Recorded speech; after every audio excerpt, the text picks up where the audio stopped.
Welcome to Giant Ability TV. What makes life worth living is to live, and what makes the difference between the dead and the living is life. And life is meaningless without living it to the fullest. It is wise to first deserve and then desire, but if we do not rule our desires will eventually rule us. What makes creation unique and beautiful is originality. And for what is beautiful is not always good, but what is good is always beautiful. God is the creator of heavens and the earth, looked at his works and declared unequivocally that they were good. Democracy is not a way of life recommended by God. Rather, it is the creation of man, believed to be the best way of meeting the needs of human beings in a civilized way and form. But reality has it that what is good somewhere may not be good elsewhere. It does not matter whether the reasons are due to human or mechanical errors.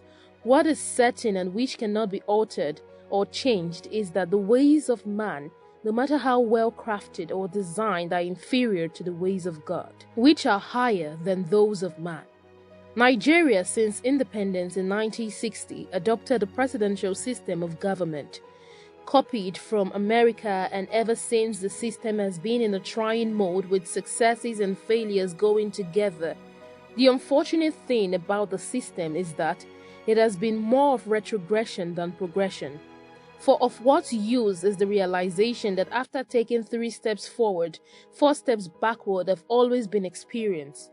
This is a serious concern that is heartbreaking, with agitations in the minds of those perceptive and lively Nigerians that something needs to be done and must urgently be seen done if hopes will not be continually despaired and progress and development will remain a mirage. Reality has proved that countries that are referred to as developed and advanced democracies are only interested in having and seeing countries like Nigeria being in democracy for their own personal and selfish interest, and as a way of conniving with the leadership of such countries to preserve their economic gains at the expense of the majority of the citizens who are vulnerable and live in abject poverty.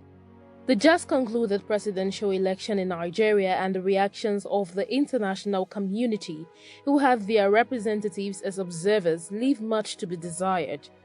America, for instance, just announced that some selected individuals who, from their findings, undermine the democratic process in Nigeria have been placed on visa ban, and 2 days after, what seemed to have sounded a heart-warming declaration to Nigerians was obliterated, as it was gathered also that Antony Blinken, Secretary of State of the United States of America, placed a courtesy telephone call to the purported president-elect of Nigeria, Bola Ahmed Tinubu, who himself was the principal outcome of the fraudulent presidential election that led America into placing visa ban on some selected politicians, assuring him of the support of the United States of America.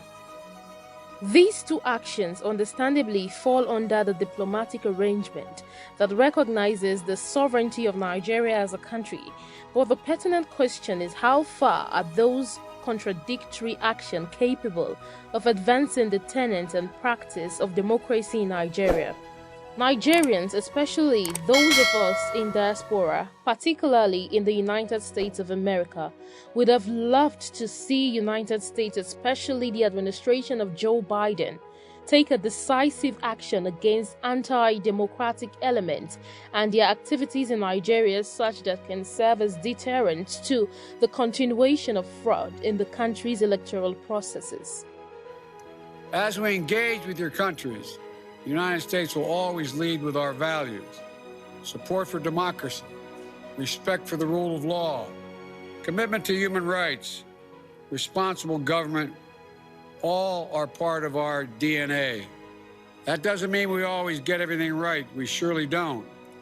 And the work of democracy is never finished or never guaranteed. It's about consistent and constant self-improvement. But that's why democracy is the best tool we have to address the wide range of challenges we all face. And that belief is shared by Africans and Americans alike. For South Africa's world-changing triumph over apartheid, to Nigeria's Not Too Young to Run movement, empowering a new generation of changemakers, to the record voter turnout in Zambia, where young people demanded a better future, we see over and over again that our greatest power is our people. Moreover, it is important to state here advisedly that the visa ban can be supported by the freezing of its assets of those politicians that are on the list, as well as ensuring that all their biological and adopted children of the Nigerian politicians who are making life difficult for Nigerians are repatriated, regardless of what their immigration status is in the United States of America. The thinking is that if the United States of America and other European countries have been seen in the past as supporting the return or the release of the loot of some of the past Nigerian leaders back to the country, why not the loot of the fraudulent leaders who are currently serving in various African countries? Let this be understood that romancing with the African leaders at the expense of their followers can only encourage them more into wanting to ally with countries like China and Russia, whose leaders have no respect for human rights because birds of the same feather flock together.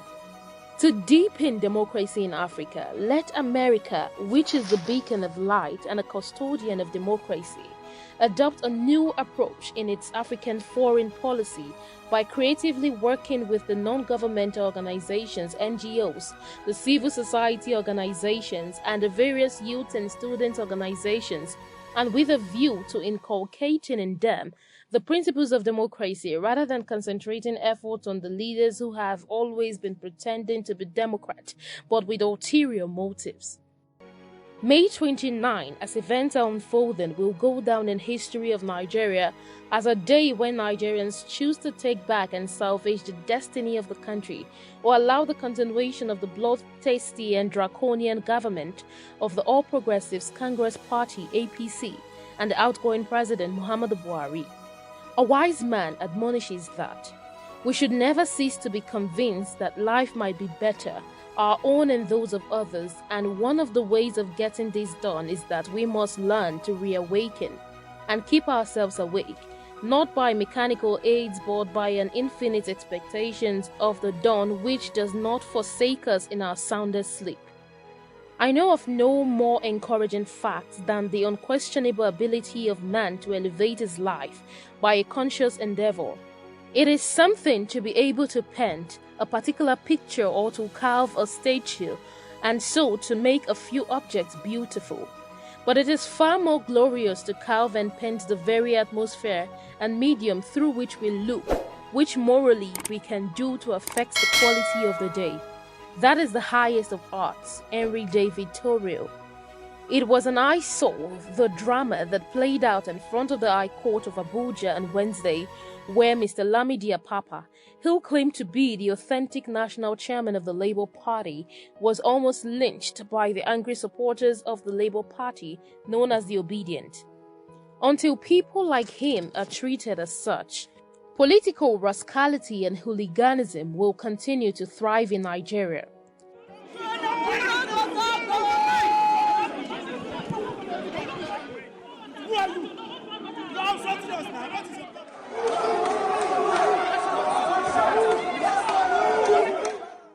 That incident only foreshadows what should be expected not only in Abuja in particular, but in Nigeria as a whole if the judiciary fails to deliver a judgment that will return the stolen mandate of the people back to them. Peace is encouraged, but at times one of the contradictions of life suggests that those who love peace the most are the soldiers, meaning that there can be no peace without justice. Not only the judiciary alone at this time is called upon to rise up to the occasion and be at their best professionally, others who are in positions of authority in Nigeria are also admonished to do so. Nigerians are determined to take back their countries, and where peaceful takeover of their stolen mandates becomes impossible, then violent takeover becomes inevitable. Furthermore, the BBC investigation revealed that it was Mr. Peter Obi of the Labour Party that won the presidential election in Rivers State and not Bola Ahmed Tinubu of the All Progressives Congress Party, as INEC declared. This revelation is an indictment on the integrity of not only the Independent National Electoral Commission (INEC) and its chairman, Professor Mahmood Yakubu. The outgoing governor of Rivers State, Nyesom Wike, who was beating his chest for having delivered the Rivers State's votes to APC, and the president-elect Bola Ahmed Tinubu and the All Progressives Congress Party (APC), but on Nigeria as a whole, and this is to say the least shameful and disgraceful. It is also an attestation to the fact that Mr. Peter Gregory Obi of the Labour Party won the presidential election of the 25th of February 2023 in Nigeria. To be unfaithful or faithful without wanting to be is both sin and unrighteous that stagnates and which cannot exalt any nation. Unfortunately, politics is believed to be a dirty game, and these account for why a thief, a drug baron, and armed robbers are welcome. This belief is also buttressed by the postulation of Richard M. Nixon, said, "You have to disassemble. You have to recognize that you can't say what you think about an individual because you may have to use him sometime in the future." There is a lot of hypocrisy and self-worth in political life. It is necessary in order to get into office and in order to retain office. With this in mind, politics only makes politicians, whereas to make statesmen, people of proven characters and God-fearing, must be available, and such individuals are rare and difficult to come by. It is important at this point also to call the attention of Alhaji Rabiu Musa Kwankwaso, the presidential candidate of the New Nigerian People's Party (NNPP), to the news making round about his clandestine meeting with the President-elect Bola Ahmed Tinubu in France, and to ask him to recall how in the past, how some of the great politicians of Nigeria such as late Alhaji Lateef Jakande, Ebenezer Babatope, and Dr. Olu Onagorowa, just to mention a few, soiled their clean political garments by accepting political appointment from the late military head of state, General Sani Abacha, and take caution. He should realize that romancing with Asiwaju Bola Ahmed Tinubu for any reason will do him more harm than good, and that may eventually destroy his political ambition of becoming the president of Nigeria in the future, for no one who eats his cake can have it. On a final note, fellow Nigerians and the youth in particular should not be discouraged by what goes on in the country right now. They should not take away their eyes from the ball or be distracted. The struggle to regain the stolen mandate of Nigerians is a task that goes beyond May 29, and whatever charade that may take place, we shall not die, but live and have a new Nigeria realized. The Word of God admonishes us not to boast of tomorrow, as we do not know as human beings what today holds. The saying of Ellen Keller is also instructive in that regard. I, who am blind, can give one hint to those who see, one admonition in those who will make full use of the gift of sight. Use your eyes as if tomorrow you will be striking blind, and the same method can be applied to the other senses.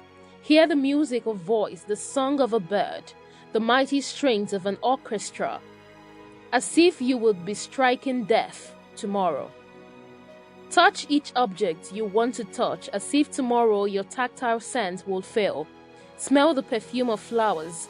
Taste with relish each morsel as if tomorrow you could never smell or taste again. Make the most of every sense. Let those who have ears hear, and those who have eyes see with them. For you don't have to be blind to see. God bless Nigeria. Thank you for watching.